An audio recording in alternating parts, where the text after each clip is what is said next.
Don't try to sneak into your room like that. I know what you've got behind your back. Records. More new records.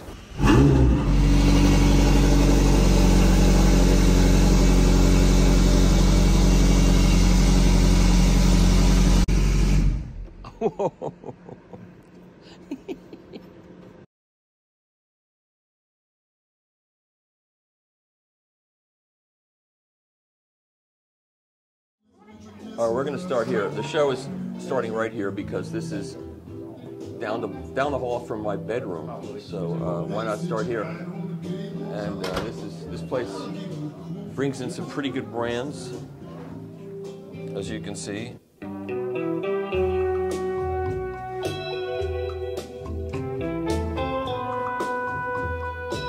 I'm Jonathan Badoff from Sonic Artistry in Toronto. We're a dealer for Dartzeal and Stenheim.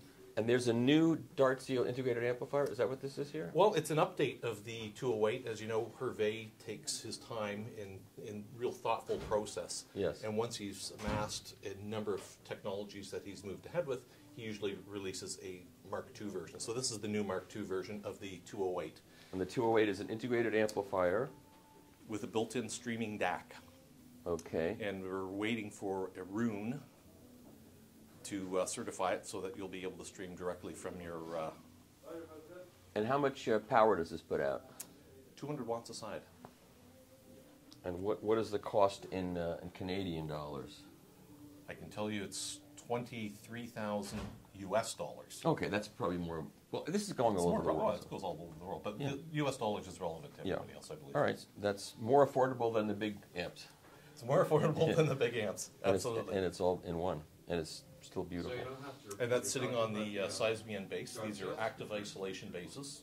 They're made out of Germany, and it's replaced our -Ks that we typically use. And these are better? These are better. And what is the technology?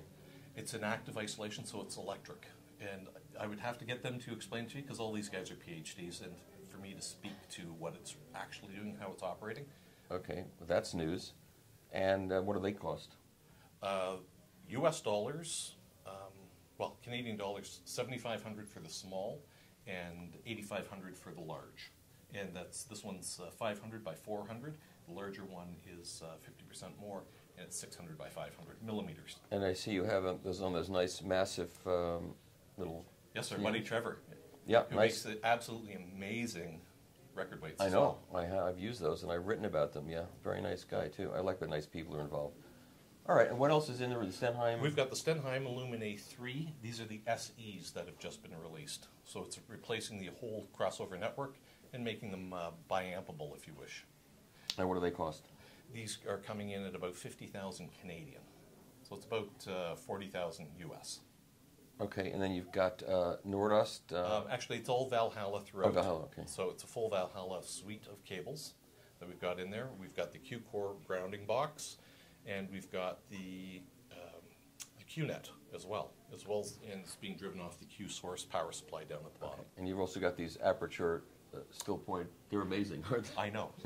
You cost me a lot of money pointing me in this direction, and nothing has worked as good as these in my space. I know. They're unobtrusive. They look fantastic. Yeah. I can't say enough good about them. I know.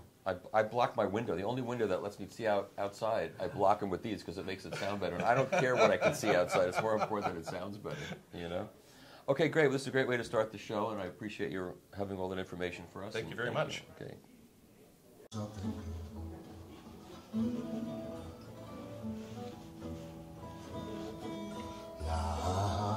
If you don't believe me. Can I play something else for you?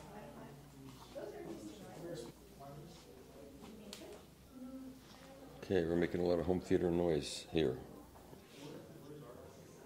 And this is a room with magnet speakers and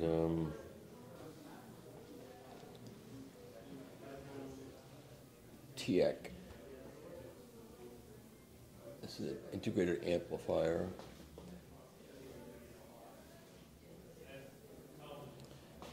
And so far, not much in the way of documentation in this room. So we'll move on. These speakers are made in Canada, and these are really interesting looking speakers.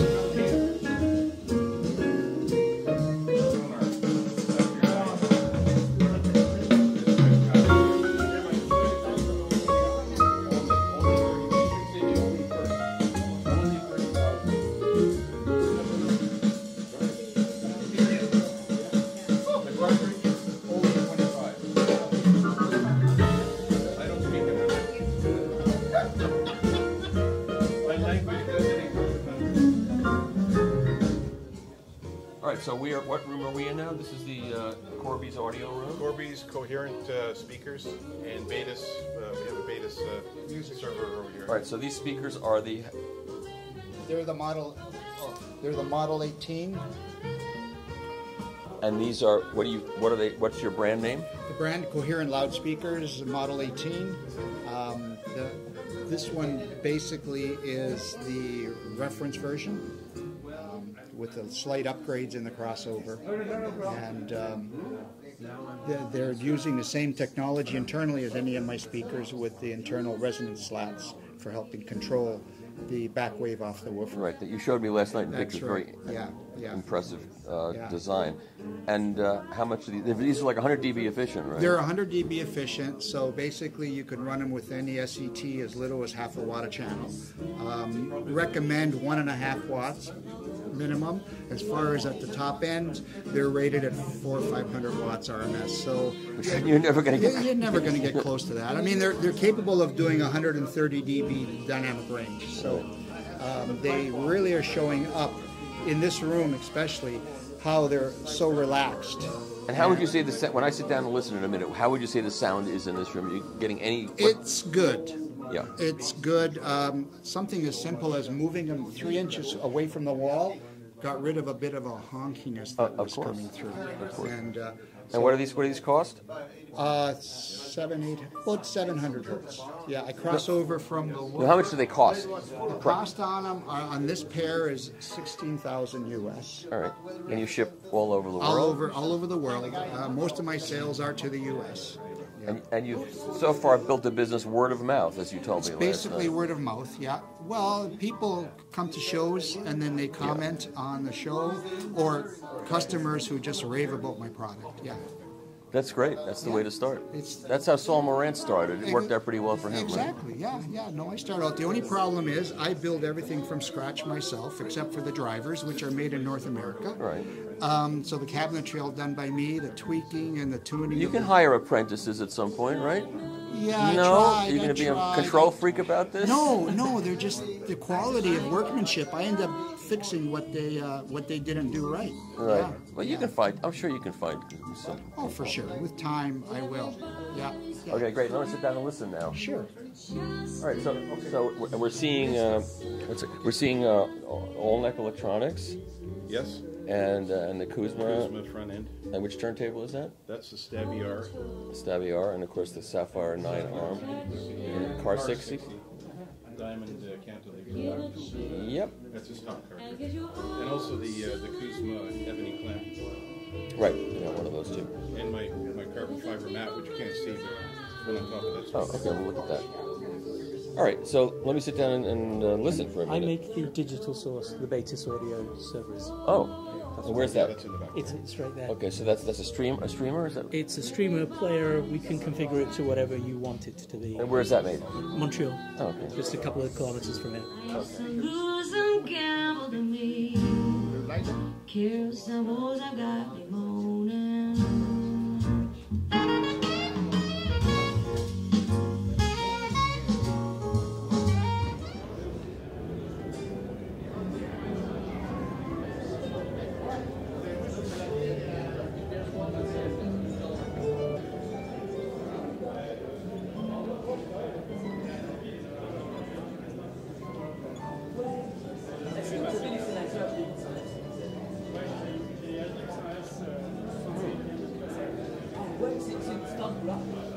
This is one I've never seen before. This is cool looking.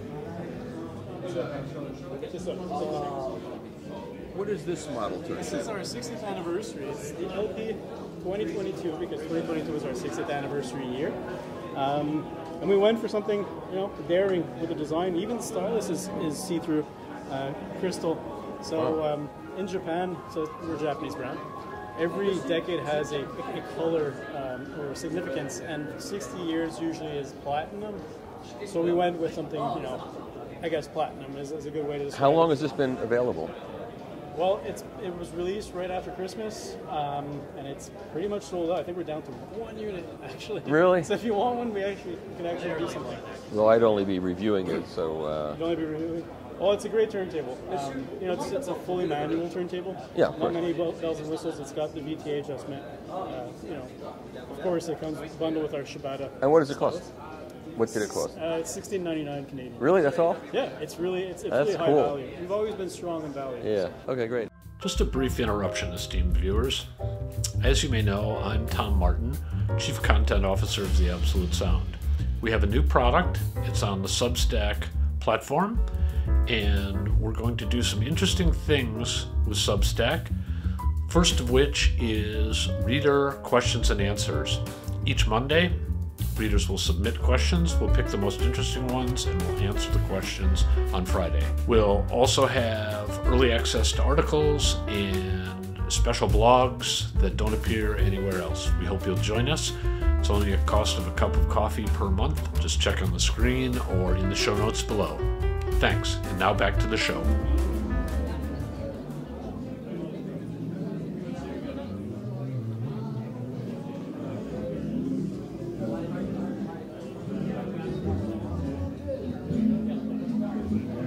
Just going to waltz through this room.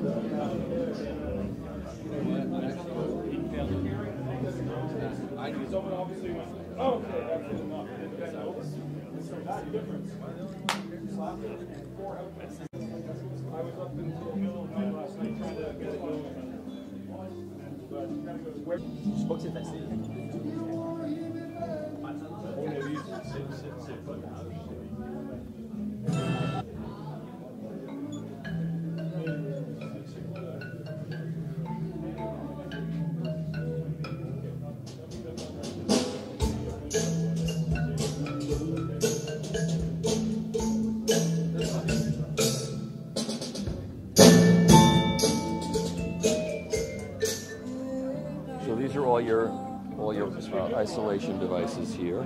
Yep. And this is the biggest one.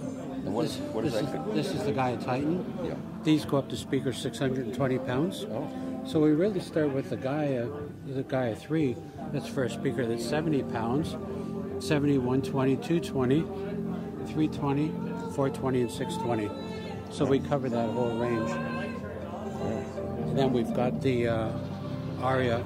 They're typically underneath equipment and turntables and so on, where you don't have this threaded spike that goes inside. And these work, as I can attest that these work.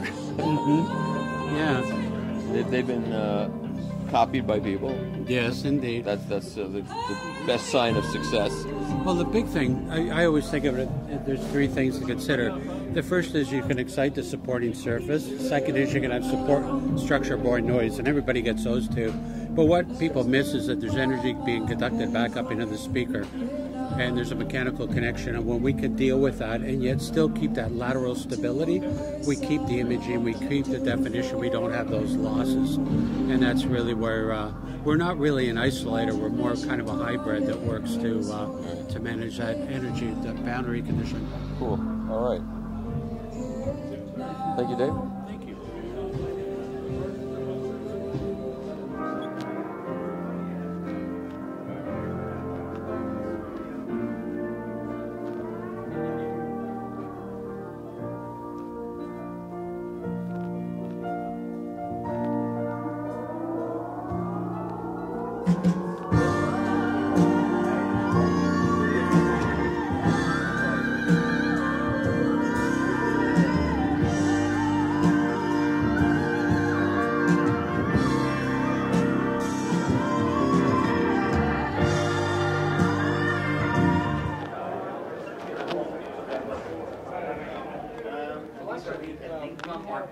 And they're 38,000 Canadian dollars for a pair.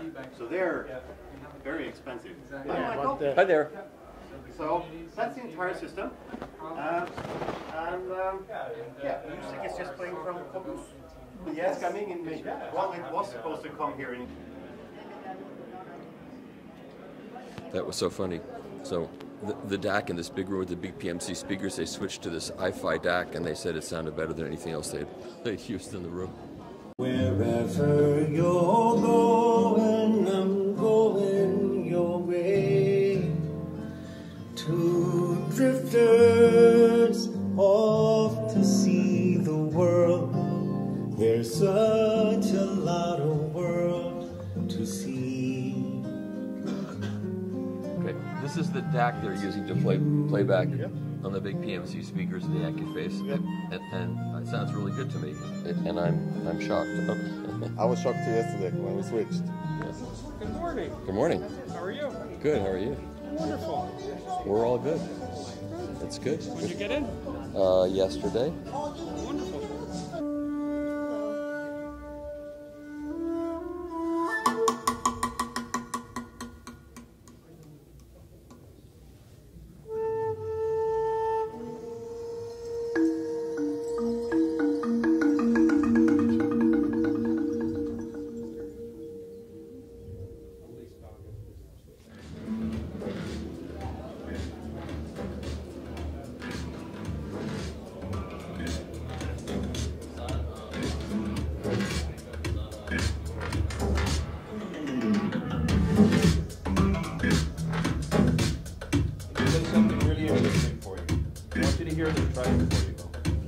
I will not commit, nor will I submit to musical genocide.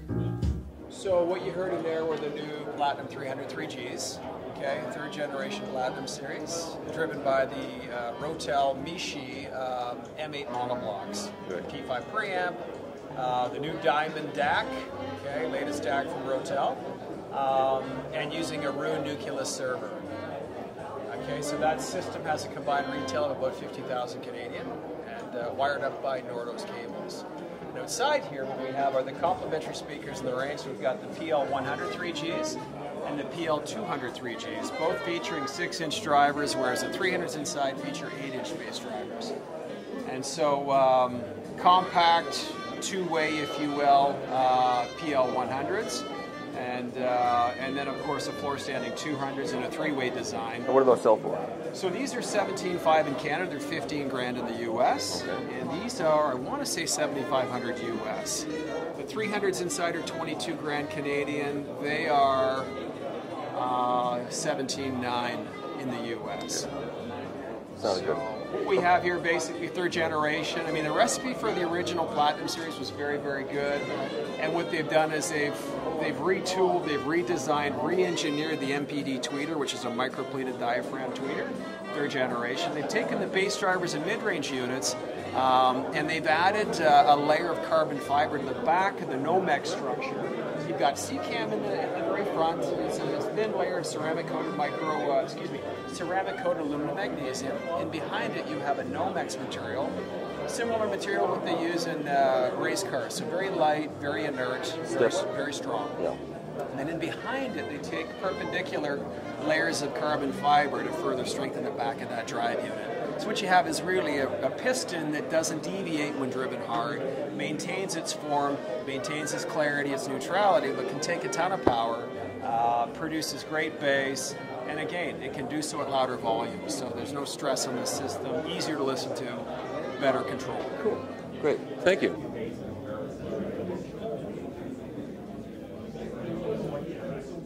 Alors, cette pièce de musique-là, je vous avertis, c'est très dynamique.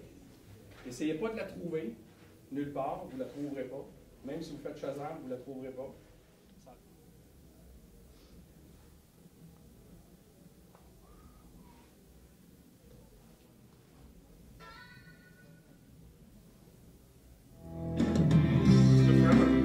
Hi there. Good. I finally got to hear these speakers. I've only seen pictures of them. Yeah, I think they're going to have something in Exponent too. I'll see it when you're done. I'm sure I'll see them there too. Always on, and give me your hand.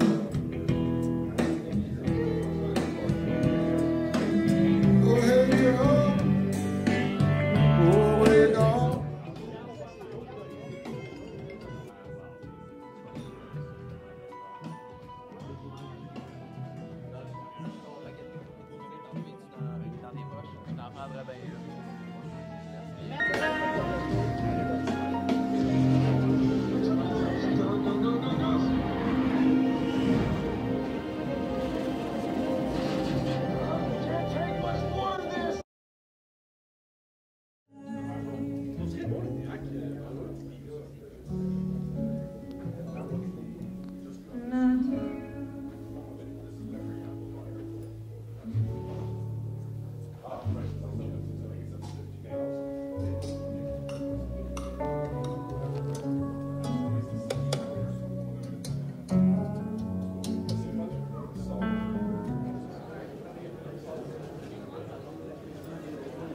Uh-oh.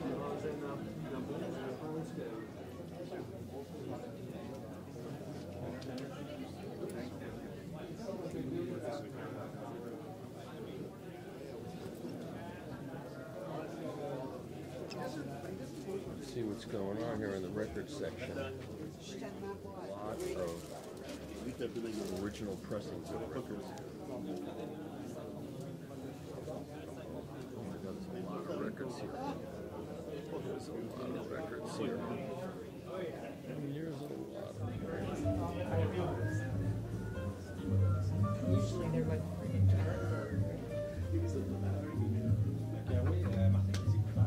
Ouais. C'est ça, des super bonnes potes. Il y en a des studios de ça. OK. Ça, ils font du monitoring de studios aussi. Mais il y en a des studios, je sais pas.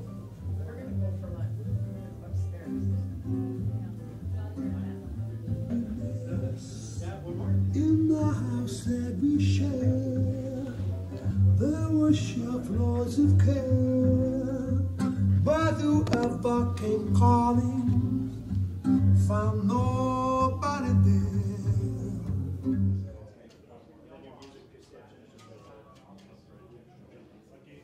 We try to. We still move that around.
This room sounds really good.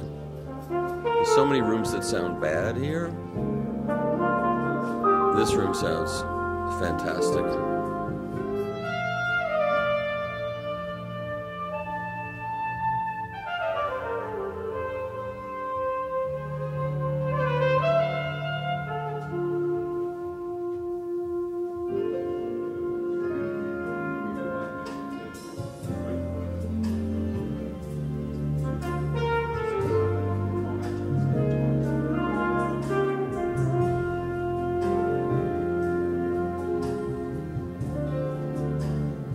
A lot of rooms, they're putting these lights in, the lights shine in your face, and then you can't see what's behind it. What's behind it is a very dark product, and you can't read anything on it. I don't know what they're thinking.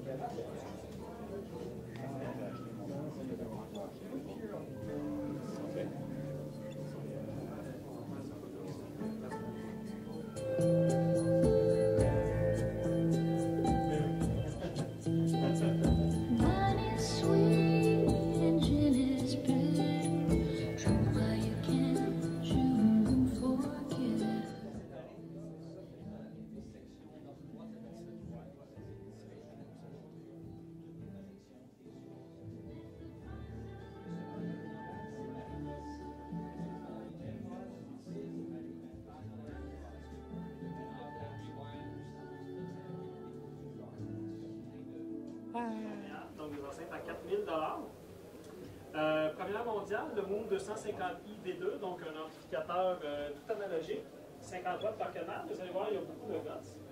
Et ça alimente très très bien les enceintes et c'est fait pour matcher ensemble, ça fonctionne très très bien. Et ensuite, la source, le Moon 280D qui est notre streamer DAC. Donc, ça fait un système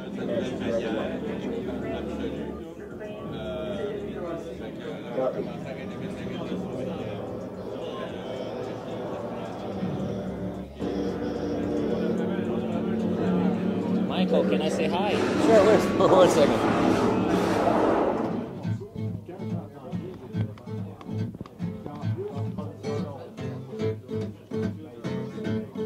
on that old lane down, I heard Mom and Papa talking. Okay, hi Annie, how are you? I'm good, thank you. We're here at the Montreal show. Exactly. And I decided that rather than walking past you in the hallways and waving every time, that I would actually stop and we could talk to people and talk about your career and what you're doing here. Yeah. And so, do you prefer being in the studio recording, or do you prefer standing in the hallway giving out records? Well, that's a good question. I like both, because when I go in the studio, that's where the magic happens. That's where I could stay there for many days. Unfortunately, I can't afford it, so usually I record in 2 days.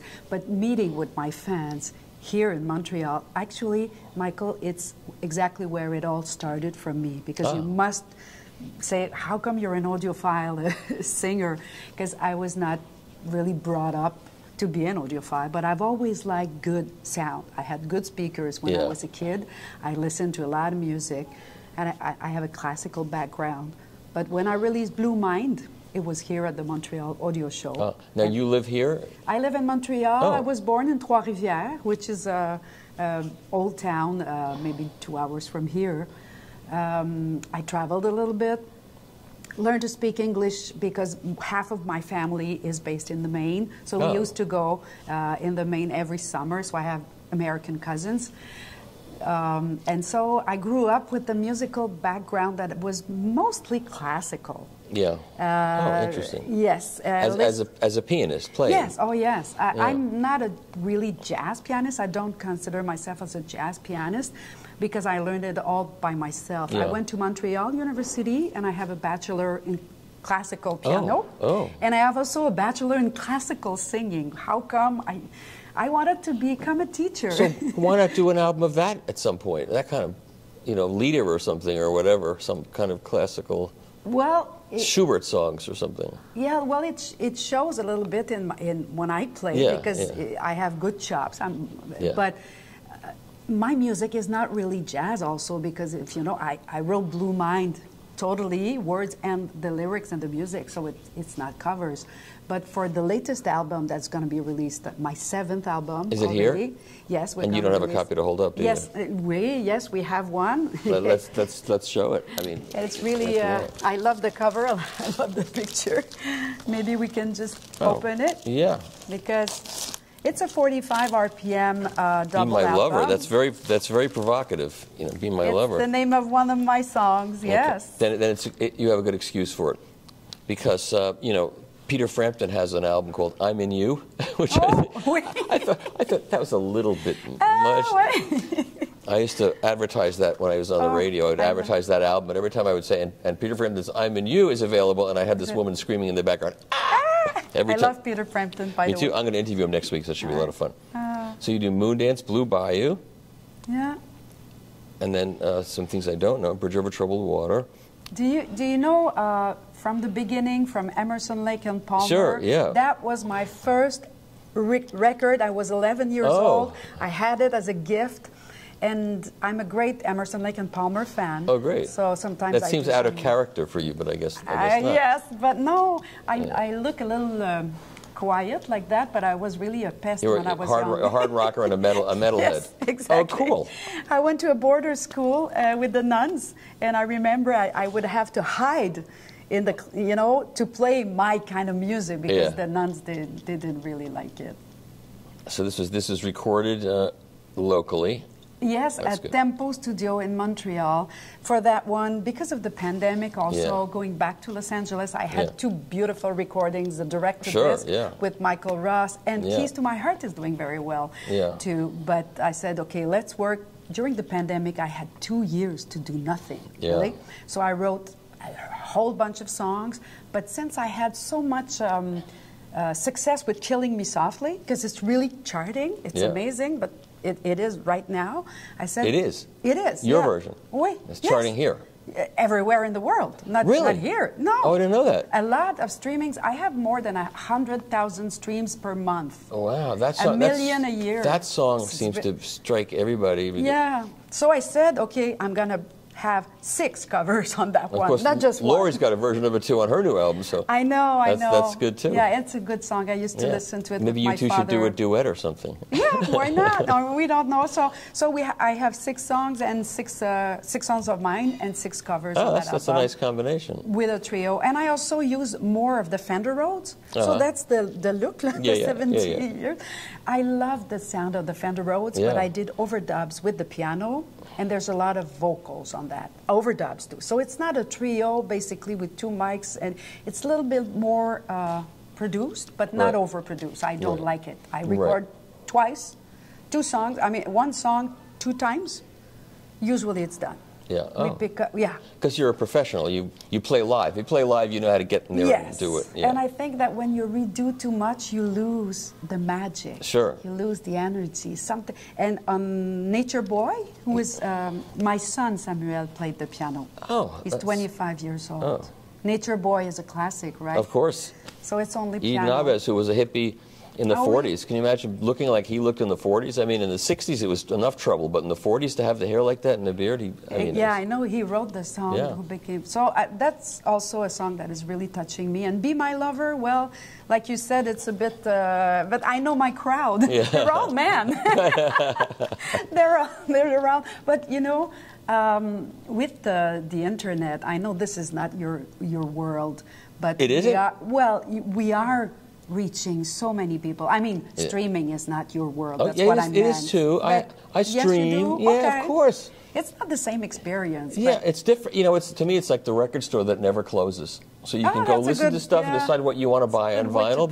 But no, I'm a digital guy too. I have to be. Okay. I don't like to get pigeonholed into one thing. No. You know, I've got a NAS drive with 8,000 files on it. Okay, good. And a good DAC. Yeah, you have to. You have to in this Yeah, world. I do too. I have all those formats. Yeah. Although when I go downstairs and want to just relax and play music late at night, it's always records. But that's a different thing. So. Yeah, exactly. That's My why son you're discovered the records and he said, Mom, it sounds really good. Yeah. He said, Sam, you should come over and listen to more music. So with this recording, I hope to touch also a wider audience. So now when you travel around the world doing this, going to shows? Yes. And do you also perform live when you travel? Or?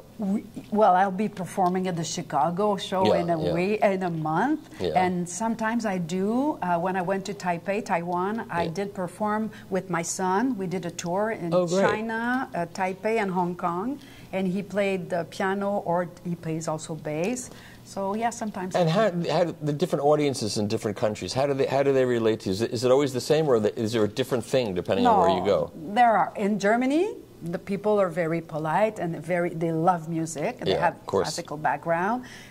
In Asia, I'm a big star. Like they like me probably because I'm exotic to them. Yeah. And once the Chinese people, they like you forever. They are very loyal to their fans. Oh, great. So I have a very strong fan base. But I didn't know Michael till a few years ago. I phoned Bob Bance from Elusive Disc. Because he started the whole thing. He said, I'm the next audiophile diva. I saw that on his website and I said, hey, how come? I got to phone this guy. Who is he? And I phoned Bob and he said, you're doing well in Asia. I said, how come? I had never been there. So that's how it all started, that story. I had to make more records. It's a great story. It's wonderful. Because of him. Yeah, and because the world is so big and so fragmented, to find a place where you can start and get an audience and build out from there is really important. Yes, exactly. Because if you just stick it out in the wind, it's impossible. It just disappears. Yeah. But there's a core audience, and you know who they are, and you know they like records, and you know they like good sound. Yes. And you give them what they want, and you build up from there. It's a great strategy. It's a small niche, but it's a worldwide niche, and I'm doing very well there. And I think I was wise enough to understand that. Because some singers are great. They come to me and they say, how do you do? How come you have so much success? I said, well, I'll tell you the truth. I was lucky to have Bob Bance, but I also Sim Audio Moon put some money in the Blue Mind star. Oh yeah, they were with me. And you know how I started to tour those shows? I had no money. I sold my Mercedes to pay Blue Mind. Yeah. I asked Jean Poulain from Sim Audio, can I sleep in your suite at the Venetian? Not with him. His And wife did he was say? there. I slept on the couch. Did he say, "Can I be your lover"? No. But you understand what I mean? Michael, I had no money. Wow. I was really trying to get the cheapest flights and put my. How long ago was that? 10 years ago. 10 years. So in And 10 years, yeah. you have built a worldwide reputation. Yes. And by a being career persistent, yeah. as both a published writer and putting out albums and traveling around the world. How With great my is own company. How great is that? It's good. Entrepreneurial. And I never thought I could be, because artists, sometimes we say, oh, artists are like in there. They have to have a manager and an agent who take all the money. Yes. You don't get any of the money. No, but now exactly. you get the money. I get all the money. You get all the money. I have my company, and I have help, of course, from the industry. But I'm lucky enough to have that persistent, and you need to find what you're good at it. That's right. And stay focused, because there's a lot of kind of music, That's good right. music. But for me, piano and singing is what And I so like. when you come to a show like this or Raxpona, can you tell me how many records can you sell at a show? 100, 200? Oh, wait. Yeah, a lot. That's not a bad number, 200 records? Wait, yes, probably. Yeah. Yes. It's worth coming and meeting the fans and playing for them. And Yeah. So after you play at a show, do you see that people come and buy the records more after they hear you play, or do they buy them before you play? Oh, well, I'd say it doesn't, it's bizarre, because some people, they will like the show, they will buy, or they will walk because it's a live show. And some people will come because they heard the music somewhere else. In the room? And in a room. Yeah, the because, recordings, yeah. Yes, and other people now are playing my music to demo their sound system. Because it's well recorded. It's very well recorded. So how many records have you put out? I sold 65,000 records. I mean, how many different titles have you got? 7. That's my 7th album. It's your 7th album. Lucky 7. It's time for a box set. Put them all in a box set. Yeah, I could. There's only one. Portraits and Perfumes is different. It was more eclectic and differently produced. But I went back to my track with Tales from the Treetop, the third one, with a trio, because this is really what suits me. Yeah. If I could afford a string quartet, maybe I would love it. Well, now you can, right? Aren't you? Probably, maybe for the next one. But yeah, I have 7 albums, and also I have reel-to-reel tapes of all those titles. I make reel-to-reel. Oh, of the ones. IPS. Are they all recorded analog, or all these recordings? Some are. were recorded analog, so they are from the analog So that masters. makes sense to put it on the tape. Four Seasons in Jazz is a directed disc, and it was recorded. Right. That's right. And what was that? You did that at Bernie's. Oh la la! What was it was that? a crazy idea. It was crazy, right? Oh my God! Because I attended a recording like that. I was Bill scared to death. Yeah. But it went very well. Can't make any mistakes. No. You Well, start I over. did. And it's okay to leave them in there if there's occasional. Well, actually, you know what happened, really? We had 2 days, Saturday and Sunday. We recorded the whole album in one day, but there were some tracks that were better than others. So on Sunday, we did it all over again, and we choose like A and C, side A and C from Saturday, and B and D from Sunday. But you're stuck with the whole side because you can't, unless you cheat. Yes. No, we didn't. No. And I remember I made a mistake, and then Michael Ross sneaked in like this and walked and looked at me and said, Anne, I think we're going to start again because you make some mistakes. Just stop there, and not to spoil my energy. Yeah. And I said, okay, I'll loosen up, and let's start again. And the piano was out in the ante room outside where Bernie's room is there. Yes, exactly. Now, did he master these? Did he do this? Yes. Bernie mastered all my recordings. Oh, great. And he does also the mastering for iTunes. He does the mastering for the UHQCD. And so this is available on SACD? UHQCD. That's the kind of ultra high quality CD I produced with Andy Lam from Fung Hang Records in Hong Kong. Right. So this one is not out yet, okay? It's the launch, but I've sold 1,000 of this and 1,000 of UHQCD already. Where? To my distributors. Oh, so that's And pre-orders. wholesale pre-order. Yeah, they know that pre-orders. they know they're going to sell them. They're not worried about selling. They want to be. Well, they're always sold out Yeah. already. We're repressing. And they Is want to that be the fun? first on the block. That's how many did you press originally? A couple thousand. 1,000, and it's a 3,000 limited pressing for this one. Oh, okay. It's a 3,000. And Why do you do that? Why do you limit how many? Well, I might not limit that much. I don't know, but Yeah. let's see. Let's see. If you sell all 3,000, Why? would you say, "Hey, everybody, I know I said 3,000, but more people want it. Is it okay if I press more?" Do you think That your should be fans would be okay. okay with? They'd be I okay agree with with that. you. I think They'd be okay with Yeah. that. They're not buying it for like a financial instrument. You know, they're buying it to enjoy it. You're right. So Yeah. I hope Just- I'm going to sell. You should be able to sell that Wait. many. Yeah. Yeah, it's going very well so far, and it has. Like I say, it's right now the launch. So thank you so much for talking about this It's recording. very interesting to talk to you, and now when I It's a pass you fun by story, in the hallway, yeah? I'll have a better understanding of you than just passing you by in the hallway. Well, okay. well, thank you so much. It's the story of love and passion. Yeah. I think that's. Yeah. You don't do it for the money. And going out and doing it, doing your thing, as we used to say in the '60s. So this is the album. It's called "Be My Lover," and it's out now. It's brand new, introduced at this show. Yes, exactly. And Yeah. great. Well, thank you. Well, thank you, Michael. Okay.